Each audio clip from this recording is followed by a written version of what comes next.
Si Jigs TV is isang... Year ano to, sir? Year ano? Kasi ano din ako, OFW din ako dati, sir. So, ibig sabihin, sir, sa 15 years mo rin, marami kang pinagdaan ng trabaho. Marami. Palipat-lipat.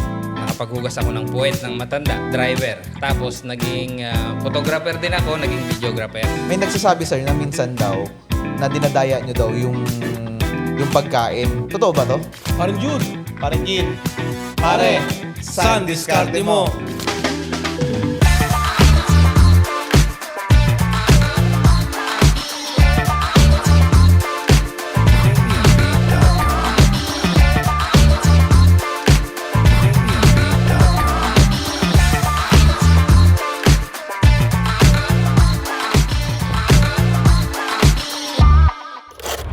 So yun, parang Jude. Medyo long time no see. Long time nga. Pare, masabi ko lang sa'yo, may bago nga pala tayong guest ngayon. May bisita tayo ngayon. Oo. Siya yung nag-iisang Sir Jigs TV. Nako, sigurado malakas kumain to. Malakas magmukbang to eh. Yan ang mukbang king. Ito ang mahilig magsakol. Ano ba yung sakol? Tatanong natin sa kanya mamaya siguro. Pero bago yon, para maganda, magpakilala muna siguro si Sir Jigs, di ba? Yun, Sir Jigs, welcome po sa atin sa Parisan ng Diskarte. Saan ka ba galing, Sir Jigs? Hello. Parang Sir Jigs. Jigs. Buti, Sir Jigs, na paunlakan mo kami sa sa pag-invite sa'yo dito ngayon sa Parisan ng Diskarte. Oo naman. Bakit ba naman hindi? So, Sir Jigs, saan ka galing ngayon? Saan ka galing kanina? Galing pa ako ng Batangas. Wow. Alang-alang dito sa Parisan ng Diskarte. Wow. Alae. Bumiyahe ako. Alae, Alae. napagbigyan kami. So, Sir Jigs, siguro para para medyo maintindihan ng mga viewers natin, saan ba nagsimula ang isang Jigs TV? Ano bang kwentong buhay nito bago magsimula bago pumasok sa isang content creator? Gaano ba kahaba ang gusto mong Mukhang malaman? mahaba yan, Sir Ilitanya Jigs. mo, sir. Ilitanya mo. Ididetalye natin. Sige. Para maintindihan nila. Si Jigs TV is isang ama, may dalawang anak, isang 20 years old, isang 18 years old. Halata ba na? Hindi, kala ko nga 30 ka pa lang eh. hindi naman halata na may edad na. Hindi naman. Machong-macho pa. Salamat. Matuloy ko lang isa akong OFW. Mm, Sa Barcelona, Spain ako nagtrabaho. 15 years ako doon. matagal. Year ano to, sir? Year ano? Kasi ano din ako, OFW din ako dati, sir. From 2007 hanggang 2020, 15 years, 22. Ibig Tagal sabihin, pala, sir, nung nag-college ka dito muna o nagtrabaho ka na agad? Yes, nag-college ako dito sa Batangas. Ang ko dun is, pagka-graduate ko ng high school, actually from Mindoro ako, hindi talaga ako lehitimong taga Batangas. Ibig sabihin, magkababayan tayo? Yes, from Pola Oriental, Mindoro ako. Yun doon ako nagmula. So, hindi ako kayang pag-aralin ng magulang ko, so tumawid ako ng Batangas. Nag-self-supporting student ako. Anong year ka, sir, nung college na, nung high school? College, 1997. Nakipagsapalaran ka na sa Batangas? Yes. Murang-murang edad, 16 years old. Ibig sabihin, sir, fresh na fresh ka nun? Fresh. Tama. Sir, saan yung unang trabaho mo dun? Sa Batangas? So, ang trabaho ko doon is nagtitimpla ng pintura. Pintura. Sa akin dati, ibigay mo lang kung basta nasa lata kahit walang pangalan. Sasabihin ko sa iyo kung anong pintura. Kung anong kulay? Kung anong brand, pati. Kung anong brand? Alam ko. Ibig sabihin, sir, nag-master ka sa pintura? Nagtitimpla ko kahit anong kulay. Yan yung pinang-suporta mo dun sa pag-aaral mo? Tama. Ng college. Anong kinuha mo, sir, na kurso? BM. Business management? Ah. Nagagamit mo ngayon, sir, ibig sabihin, kahit pa paano, di ba? Sa ngayon, nagagamit ko. So, sir, balikan natin. Paano ka naman napunta ng Espanya? Di ba uso yung mga yung mga paperma? Ewan ko, di ba? Ano, autograph? Galing ka din ng OFW. Oh, sir. Galing din ako. Yung kumukuha doon ng kunyari employer, papipirmahan na kunyari sila ng employer mo tapos bibigyan ka ng papers para makarating ka doon ng libre. Ano, sir? Parang direct hire. Doon. Okay, direct hire. Kasi meron ako doon hipag. Sa Espanya. Sir Jigs, ano yung mga na-experience mo nung nasa Espanya ka? Nung nasa Espanya ako, na-experience ko na hindi ako nahihirapan sa trabaho kung hindi sa pagsasalita. Baliktad, sir, ah. Ano ka doon? Nang salesman ka ba doon? Hindi. Katulong ako doon. Katulong. Bakit kwento? Bakit salita ka nahirapan ka? Hindi naman ako marunong Spanish eh. Ang alam ko lang, kutsara, tinidor, lamesa, bintana, pinto, yan. So ibig sabihin mo, yung trabaho, kayang-kaya mo. Kaya Yung salita, doon ka nagkaroon ng boundary. Dahil ako naman, hindi nyo na itatanong, sanay naman talaga ako sa hirap. Kahit anong trabaho, Sa trabaho. So, ibig sabihin, sir, sa 15 years mo nun, marami kang pinagdaan ng trabaho. Marami. Palipat-lipat. Nakapaghugas ako ng puwet ng matanda, driver. Tapos naging photographer din ako, naging videographer. Parang jack of all trades ka pala, sir, doon nangyari. Tama. Nung papapasok ako dun sa amo ko, dun sa nung ako maging katulong, hindi na sila tumatawag ng mga tubero, hindi na sila tumatawag ng pintor. Ano sir, ikaw lang maintenance? Ako na ang gumagawa. So, parang nangyari, all-in-one ka dun, sir. Tama. Swerte ng amo mo nun sir. Pero, sir, wala ka pang pamilya noon that time? Meron na. Nandito? Bago ako nag-abroad, may dalawa na akong anak. Okay. Pero, sir, umuwi-uwi ka nun? Alam mo kung bakit? Kasi maaga akong napikot. Batang ama sir, batang Sa ama. pogi mo pa lang yan, sir, maaga ka pala napikot. Ano lang, kumbaga, siguro kasi parang hindi ko kasi naranasan yung buhay binata eh. So pagkatapos kong mag-aral, sabi ko magpapamilya na ako. Ibig sabihin, sir, yung hirap ng buhay ang nagtulak sa'yo para mag-abroad ka. Kasi dati nasa Mindoro ka, mahirap, nagbatangas ka. So napag-aral mo naman yung sarili mo doon. Pero nung nag-asawa ka, nagtulak ulit sa'yo, mga ibang bayan, dahil para mapakain mo ng maayos yung pamilya mo, nag-abroad ka ulit. Para mas mabigyan natin ng magandang kinabukasan. Yun. Yung lahat ng trabaho doon sa Spain, yung pinasok ko, yung paghuhugas ng puwet ng matanda, per oras kasi doon eh. So, meron akong inaalagaan doon ng matanda. Inaalagaan ko siya ng 3 oras at 12 euros per ora. Per ora. So, may 36 euros na ako noon sa looban ng 3 oras. Tapos, Laki yun.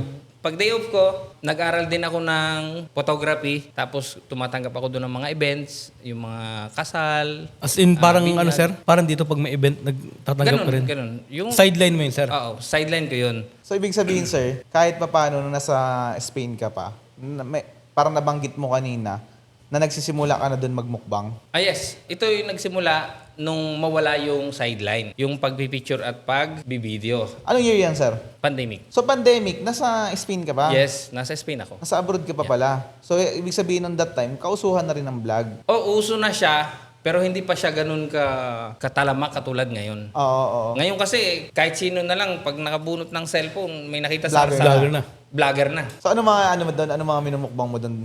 Mga hamon-hamon sir. Unang mukbang ko doon, hindi. Crispy pata. May crispy pata na rin. Oo, meron doon kasi meron doon mga Filipino restaurant. Doon ako nagsimula na magmukbang. Tanda ko pa yon. Yun ay nasa may Sagrada Pamilya. Sikat yun sir, yung simbahan na yun. Yung simbahan. So, nung panahon na yun, sir, nag-upload ka na rin sa Facebook. Hindi pa, YouTube pa lang kami noon. Sa YouTube pa lang? Yes, YouTube pa So, lang. anong pangalan ng YouTube mo nun? Yun na rin, Jigs TV na Jigs din. Jigs TV na rin. So, ibig sabihin, nag-originate talaga to sa Spain pa. Yes. So, nung nagsimula ka doon, sir, medyo, naging struggle mo naman doon habang nagtatrabaho ka? Mahirap doon. Yung pagmumukha ko doon, yun ang pinakang mahirap sa part ng karir ko. Kasi doon, magtatrabaho ako ng 9 a.m. hanggang 9 p.m. 9 a.m. to 9 p.m. Tapos pagkatapos ng 9 p.m., doon pa lang ako magluluto. Tapos doon ako magmumukbang. Inaabot ako ng hanggang 3 a.m. Pati pagluluto, pati yung paglilinis ng lahat ng pinagkainan. So, ibig sabihin, sir, hindi pala sa lahat ng panahon masaya magmukbang. O hindi, dadaan ka sa sakripisyo, gastos. Bakit? Kasi sa... Walang libre doon. Wala libre doon. Ang ultimo isang isang kutsinilyo. Oo. Yung isang kutsinilyo doon, nagkakahalaga ng 150 euro, 120, ganun. Mahal nun sir, no? Mahal yun. Kaya pala, sir, ang lakas mo magmukbang kasi import ka pala eh. Galing ka pala sa abroad eh. Kumbaga, doon ka pa nag-training para magmukbang, di ba? Hindi naman, talagang sa pool medyo malakas lang talaga akong kumain. So, sir, kailan, sir, mo na, napag-desisyon na umuwi? Ito ba, pagdidesisyon mo na umuwi, dahil sa pagbablog mo or dahil nag-pandemic na? Hindi. Nagdesisyon ako umuwi kasi namatay yung amo ko. Namatay siya. Nandito ako sa Pilipinas noon, December. Tapos tumawag sa akin yung mga anak. Sabi, namatay na nga daw yung amo ko. Pero nagmumukbang na ako that time. Medyo okay na yung channel. Kumikita na pero hindi para makabuhay ng pamilya. Nung time na yon, yun, 2021? Oo, nung time na yon. Yun yung start. And then, sabi nung amo ko, nung anak ng amo ko, sana hindi na ako babalik nun. Sabi, hindi, bumalik ka dito kasi ayusin mo, tapusin mo tong iniwanan ng kanyang magulang, tapusin mo Hindi to. ka ba dun, sir, pinamanahan ng amo mo? Hindi eh. Sana, doon ako tumira ko, pinamanahan. Baka may isang building ka dun sir. Sagrada di Pamilya na isang poste. Grabe yun, isang poste doon. Million yun. Billion. Isang poste? Oo. So, ibig sabihin, sir, bumalik ka pa ng Spain. Bumalik pa, tapos inayos ko lang yung lahat ng iniwanan, na nilinis ko yung bahay. Kasi kami lang dalawa nun, yung matanda lang kasama ko, kami dalawa. Tapos may isang katulong. Kasi babae siya, may isa pang katulong na yun ang nag-aalaga sa kanya. Ilan na sir ang ano mo nun, ang viewers mo sa YouTube that time? That time, siguro nasa mga 10,000. Pero ibig sabihin, hindi pa ganun kumikita. Hindi. So pang sideline mo lang. Oo. Ano lang talaga siya, for fun. Eh sir, ba't hindi ka naman naghanap ng ibang amo nung panahon na yun? Parang nawalan ako ng gana eh. Kasi nag-pandemic, lumungkot, umunti yung trabaho, Nagbago lahat. So parang bago ulit sa'yo sa paningin mo. Kasi lalabas ka, maghahanap ka ng ibang trabaho, may mag-o-offer sa'yo, sobrang liit ng sweldo. Kasi nga, pandemic pa. Walang nagbabayad ng ganun sa sweldo ko na kinikita ko sa amo ko dati. So parang nung time pala na yun sir, nung nasa Spain ka, na nagpe-prepare ka na mag-vlog, preparation pala yun para dito pag uwi mo ng Pilipinas. Kahit papano, may masimulan ka na, di ba? Yun yung ang nasa isip ko nung time na yun. That time, nung mamatay yung amo ko, parang yung pinto nagsara. Nagsara ng kanya, sir? Talaga, parang nagsara kasi nawalan ng kita. Pagbalik mo doon, walang kita. So, ang nangyari, yung galing ko doon ulit, nung pagbalik ko dito, doon pumutok si Jigs TV. So ibig sabihin sir, pag may pintong nagsasara, may bintana nagbubukas. So nung time na yon, pag uwi mo dito, pumutok ang Jigs TV. Pumutok. Sir, nung pumutok naman yung Jigs TV, ano yung kauna-unahang video mo na pumutok din? Pumutok Na talaga. naaalala mo pa? Ay, yung kinain ko, hindi ko siya maalala kung 3 kilos ba o 5 kilos na chicharong bulaklak, isang kalderong kanin, isang mangko na munggo. Isang mangkot ng munggo. Yes. Oy, ayan mga kasakol ha, baka naalala nyo pa yung unang video ni Sir Jigs ha. Balikan nyo para maalala nyo yung isang 3 kilong chicharong bulaklak. Isang kalderong kanin, tapos isang mangko na munggo. Ilang million views yan sir? Ito, pumalo siya ng parang 10M. Ilang followers ka na nun? Time na yon, ang followers ko inasa mga lang. Pag hindi ako nagkakamali is 1,500. Followers? Kakaunti pa lang, sir. Sa Facebook. Nag 10 million views ka? Ang daming views. Nag 10M views, nag 15,000 something na followers. Tapos sabi ko, kailangan ko itong bumbahin. Bumanat ako ngayon ng bone marrow. Sinundan mo, sir?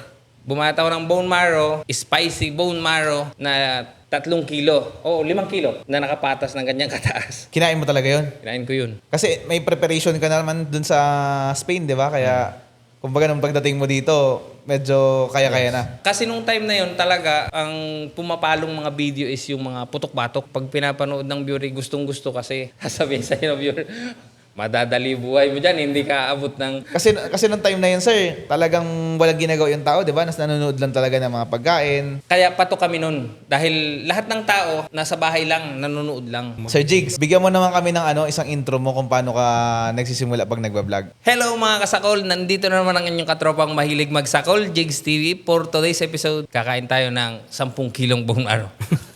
Yan. Diyan mo nakuha, sir, yung mga kasakol mo talaga di ba? So, sir, nung panahon na yan, dahan-dahan pumutok yung mga videos mo. Sir Jigs, medyo controversial kasi yung pangalan mo Yung, di ba, Jigs TV mahilig magsakol. Ano ba, sir, yung ibig sabihin ng sakol? Kasi medyo green Maraming hindi nakakaalam nung sakol. Pero kung ikaw ay kumakain ng nakakamay, ginagawa mo na yung sakol. So, ano yan, sir? Anong language? Ang sakol kasi, salitang Batanggenyo, kasi doon sa amin, pagka kumakain tapos nakakamay, sabi, ay, sinakol na dinakot na. So, ibig sabihin, sakula na. Kasi sa amin, kamayan. Sa inyo, sakol. Kaya lagi ka ding nakakamay, sir, no? Oo. Kaya kung mapapansin mo, mostly pag kumakain ako, nakakamay kasi sakol. Kasi yun ang lehitimong Batanggenyo. And naisip ko yan, nung magsisimula ko ng YouTube, isa sa naging strategy ko ay na pag narinig nila yung word sa intro ko, dapat tatatak sa nakapanood. Na si Jigs na to. Oo, na si Jigs yan. Kasi sir, tumata ka talaga number 1, mukbang talaga di ba? Nung panahong yun, may mga contest pa kami dati. Yung kakain ka ng 100 na, alam mo yung hotdog na maliliit. Oh, sir, yung cocktail. Paramihan yun, ibibreak mo doon sa group namin dati ng mga mukbanger. Sir, napag-usapan na rin naman natin yung tungkol sa pagko-content mo. Siguro, elaborate lang natin. Ano ba sir yung, yung mga hindi nakikita ng mga viewers mo na mahirap sa parte mo naman na akala nila yung pagsasakol madali lang kasi laging busog, laging masarap yung kinakain. Sa parte mo naman, sir, ano ba yung mga mahihirap na bagay doon? Akala kasi nila madali lang yung gumawa ng mukbang. Pero ang hindi nila alam is yan sakripisyo. Unang-una yung health mo. And then pag marami kang kinain, yung pakiramdam mo hindi maganda. Hindi maganda. Bloated, sir. Bloated. Ito is hindi talaga madali isa siyang profesyon na hindi mo sabihin, ang dali, kakain lang, kikita na, busog, hindi. Ako nga, kung hindi ko ginagawa to, yung mga ginagawa ko, nag-exercise, gigising ako ng maaga, alas 5. Kasi sir, parang nung nakaraan, di ba? Nung una natin pagkakakilala, medyo malaki ka pa. Nagulat ako one time, talagang ampit mo. Pumayat, no? Ano yan sir, nang talagang in preparation to sa ano? Oo. Inano ko talaga yan. Pinaghandaan ko talaga siya kasi alam ko na pag madami kang kinakain, dapat matumbasan mo siya ng exercise. Ibig sabihin sir, hindi naman sa ano, para sa mga nanonood natin, ang isang nagmumukbang ay isang profesyon. Hindi lang to isang bastang content. Hindi. Kasi 'di ba meron tayong nakita dati sa Visayas yata to na yung isang kumain ng yung isang mukbanger din, 'di ba? Medyo namatay, 'di ba? Actually, dalawa na yun eh. Hindi ko alam kung alin doon ang tinutukoy mo. Yung kumain ng manok na nilunok pati buto or yung kumain ng ulo ng baka na Yung ulo ng baka. Ang may isang pagkakaalam ko kasi, napanood ko sa news, hindi naman niya nakuha yung high blood niya sa pagmumukbang eh. Meron na sadya siya. Sa pagkakaalam ko sa knowledge ko, mayroon na talaga siyang high blood. May high blood din talaga siya. Kung ako, halimbawa, kung ako may high blood, hindi ako gagawa ng ganitong klase ng content. Siguro, pwede akong magmukbang pero in a way na healthy o mga low carb ang gagamitin ko. Hindi itong ginagawa ko ng mga putok-batok. Sir, bilang isang profesyon naman tong trabaho ng pagmumukbang, minsan kasi may nakikita din ako, siyempre ako mahilig din ako tumingin sa mga comment section.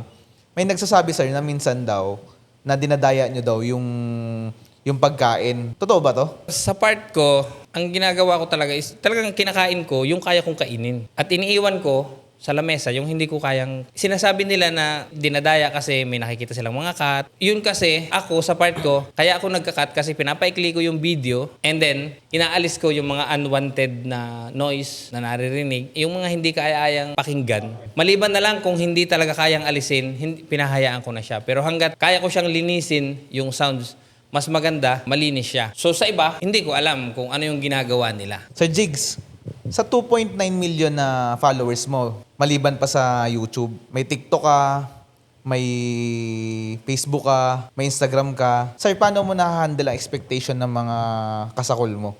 Or yung mga viewers mo? Alam mo, yan yung tanong mo na isa sa pinakang mahirap gawin. Pagka kasi ikaw i-content creator, tapos nandun ka sa TikTok, apakahirap niyan i-maintain dyan. Maintain. Kasi minsan nagpa-plateau, di ba? Oo. Bababa at bababa yan. So, para ma-handle mo yan, dapat tanggap mo kung ano yung binibigay sa'yo ng viewers. Kasi sir, minsan parang okay ka pag nauubos mo yung pagkain, pag nabibit mo yung oras, pero pagka hindi mo nauubos, parang nababawasan yung expectation ng mga viewers mo, di ba? Pero para sa akin, normal yun. Kasi hindi sa lahat ng pagkakataon, kahit ikaw, sa bahay mo, hindi may pagkakataon na mahina kang kumain. Di ba? Depende sa appetite mo. Correct. Kaya lumalakas ako minsan is nagpa-fasting ako. Kaya pag tingin mo, ano ba to? Kung kumain parang patay gutom.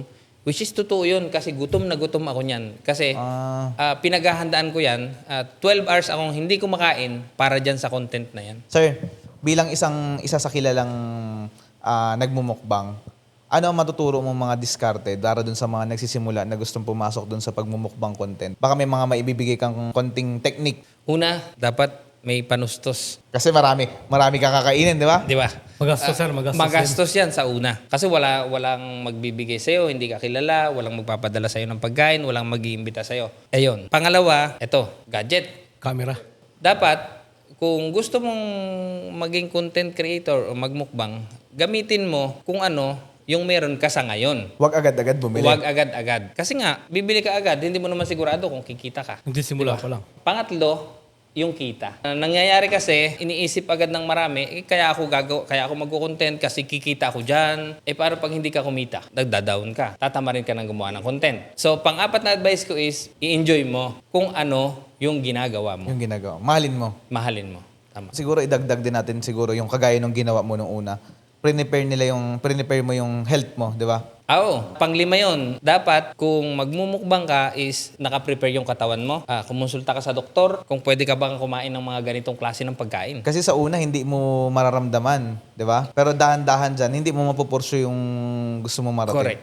Pang-anim na advice ko, pag ikaw nasa field na ng mukbang, dapat every 3 months, meron kang blood chem para makita mo kung ano yung mga tumataas sa mga dugo mo, kung cholesterol mo ba kumusta, And then, after 6 months, dapat lagi kang merong ultrasound para makita mo kung may mga kidney stone ka, kung ano-ano. So, ibig sabihin, sir, itong profession na to, may investment ka rin talaga, lalong-lalo yung katawan mo, di ba? Correct. Kasi puhunan mo katawan mo, kaya dapat alagaan mo. Sir Jigs, sa pagiging content creator, no, naisip mo ba minsan na yung pag-content creator ay hindi pang habang buhay? Yes, katulad ng mga artista, same yan sa content creator.